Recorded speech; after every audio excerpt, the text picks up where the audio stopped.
আসসালামু আলাইকুম। তামিম আসছে বরিশাল থেকে। ওনার বয়স হচ্ছে 16 বছর। তার সমস্যা ছিল তার হাত পা এবং কি স্ট্রং হয়েছিল, খিঁচুনি ছিল।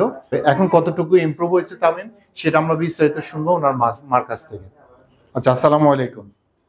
কেমন আছেন আপনি? আলহামদুলিল্লাহ ভালো আছি। আচ্ছা, আপনার বাচ্চা তামিম, সেটা আপনি অনেক দিন যাবত আপনি ভুগতেছেন, প্রবলেম নিয়ে ভুগতেছেন। এখন কি কি আপনি কতটুকু ইমপ্রুভ হয়েছে সেটা একটু বলেন। আগের থেকে অনেকটাই মোটামুটি ইমপ্রুভ হয়েছে। নিজেই আর কি বলে যে আমি আগের থেকে অনেকটাই মানে আমার হাত পা লুজ লাগে আর কি।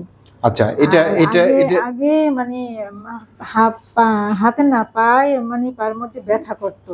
আচ্ছা, এটাই করার পরে এখন আর এটা বলে না। রাত্রে শুইতে গেলেও বলতে যে আমার পা ব্যথা করে, একটু পা করে দাও। এখন আর ওইগুলো বলে না। আচ্ছা, এখন আগে কতটুকু আপনার হাতের মানে তামিমের হাত আগে কতটুকু শক্ত ছিল? হাত আগে যতটুকু শক্ত ছিল তার থেকে অনেকটাই মানে আগে হাত এরকম ঘুরাইতে গেলে সমস্যা হইতেন, মোটামুটি পারে।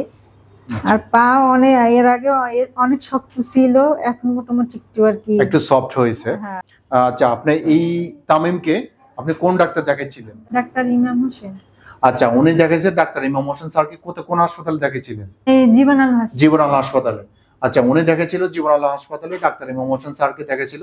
ওনার আন্ডারে তামিম এখন পর্যন্ত আপনার কন্টিনিউ করতেছে এবং কি ওনার আন্ডারে সাজেশন করে গাইডলাইন, সঠিকভাবে গাইডলাইন করে উনি ট্রিটমেন্ট নিতেছে। কত মাস পর্যন্ত ডাক্তার ইমাম হোসেন স্যার আন্ডারে ছিলেন? এই 4 মাস। 4 মাস। আচ্ছা, উনি ছিল 4 মাস। কোনো পরিবর্তন দেখছেন আপনার এই 4 মাসের ভিতরে আপনার ছেলে বাচ্চার কোনো ইমপ্রুভ দেখছিলেন? পরিবর্তন আসছে। আচ্ছা, কি আসছে? ওই যে হাত পা শক্ত ছিল ওইটা একটু নরম হয়েছে। খিঁচুনি? খিঁচুনি তো নাই, মানে ওই যে হাত পা কাঁপে, ওই কাঁপুনিটা মাঝে একটু কমছে ওইটা আর কি। আচ্ছা, ওইটাই খিঁচুনি। আচ্ছা, উনি ডাক্তার ইমাম হোসেন স্যার আন্ডারে ছিল। ওনার প্রবলেম ছিল উনি খিঁচুনি ছিল এবং হাত পা গুলো অনেক শক্ত ছিল। তো শক্ত হওয়ার কারণে ওনার ইনশাল্লাহ 4 মাস যাবত ডাক্তার ইমাম হোসেন স্যার আন্ডার থাকার কারণে ওর হাত পা গুলো একটু ইমপ্রুভ হয়েছে। যেটা ওনার মা বলছিল যে একটু মুভমেন্ট করতে পারে এবং কি তামিম নিজেও বলছে যে ওনার হাত পা গুলো একটু ইমপ্রুভ লাগতেছে, ভালো লাগতেছে। তো আমরা চাই ডাক্তার ইমাম হোসেনের মাধ্যমে এভাবে হাজার হাজার রোগী যেন সুস্থ হোক।